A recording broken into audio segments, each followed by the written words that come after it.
Bien, bonjour à tous, aujourd'hui on se retrouve pour l'essai d'un efface-rayures Michelin, principalement destiné aux micro-rayures et aux rayures peu profondes. Cet essai va être réalisé principalement sur des micro-rayures réalisées au lavage, et par la suite sur des rayures un petit peu plus profondes sur le seuil de porte à cause du passage des pieds, et donc je vous donnerai mon avis en fin de vidéo. Maintenant je vous montre sur la voiture concrètement ce que je souhaite faire disparaître. Donc là je vais essayer, c'est des micro-rayures, je vais essayer de vous faire apparaître, là on les voit bien du coup, à ce niveau-là principalement. Donc c'est qu'il y a un défaut de carrosserie qui a été frotté par l'ancien propriétaire. Et j'ai la même chose par ici, là ça ressort pas bien la caméra, là on le voit un petit peu par ici. Donc je vais essayer de le faire partir avec le produit Michelin.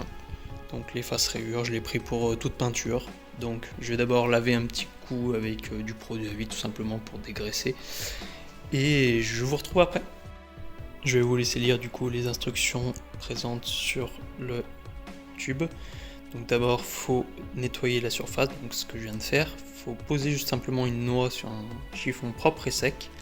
Et ensuite va falloir frotter avec un mouvement circulaire. Il faut bien sûr que notre carrosserie elle soit froide.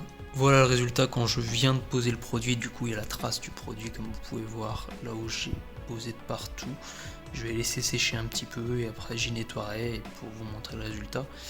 Et maintenant je vais le faire aussi de l'autre côté du capot comme je vous ai montré tout à l'heure, et cette fois je vais le faire avec vous. Nous revoilà ensemble du coup pour cette zone à traiter par ici. Et donc j'ai mon produit sur mon chiffon. Je l'applique et donc j'effectue des mouvements circulaires, j'appuie assez peu avec le chiffon, j'ai pas envie de créer des rayures supplémentaires au cas où il y ait toujours des impuretés entre le chiffon et la carrosserie. Comme vous pouvez voir, ça fait des traces assez blanches, le produit en fait est assez épais et blanc, et donc j'imagine qu'il faut laisser sécher, il n'y a pas d'instruction précise sur le produit, mais vous pouvez voir bien sûr que sur les POC, des gravillons qui étaient arrivés sur la carrosserie, bien sûr ça ne fait rien, c'est quand c'est trop profond et trop gros. Moi vraiment ce que je cherche à traiter c'est les micro-rayures et pas du tout les problèmes au niveau de la carrosserie en elle-même, les impacts.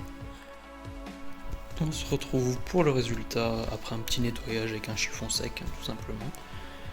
Donc le résultat, donc, ça a été atténué, mais comme vous pouvez voir, bon, bien sûr ça se voit toujours, bien sûr ça n'a pas réparé la carrosserie, ça a atténué, mais sincèrement je m'attendais quand même à un meilleur résultat. C'est moins visible à l'œil nu, là en fait en réalité la caméra ça se voit plus que ce que je le vois à l'œil nu. Donc voilà le résultat de l'autre côté, mais bon, à la caméra ça apparaissait pas, là c'est un peu mieux atténué, peut-être le problème était un peu moins profond, je saurais pas vous dire, mais voilà, quand on met bien le flash dessus, on voit qu'il y a toujours des rayures qui sont existantes, mais ça a bien sûr été atténué.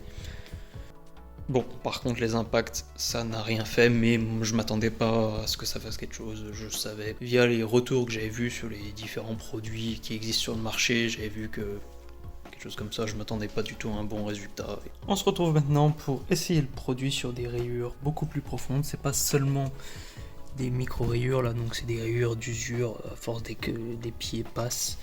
Donc ceux-là on les sent bien sous l'ongle, hein. Puis on voit qu'il y a du vernis qui a dû partir un petit peu. Donc je vais appliquer le produit, la même méthode que tout à l'heure.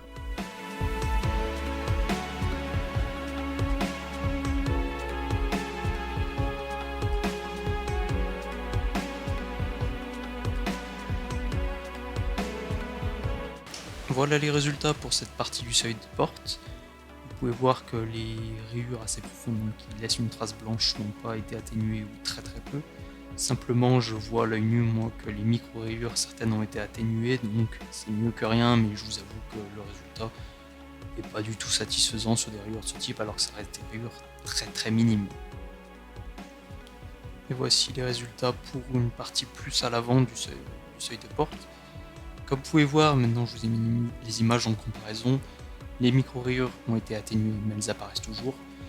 Et comme sur l'autre partie du seuil de porte, les rayures ayant laissé une trace blanche n'ont pas été réduites ni supprimées.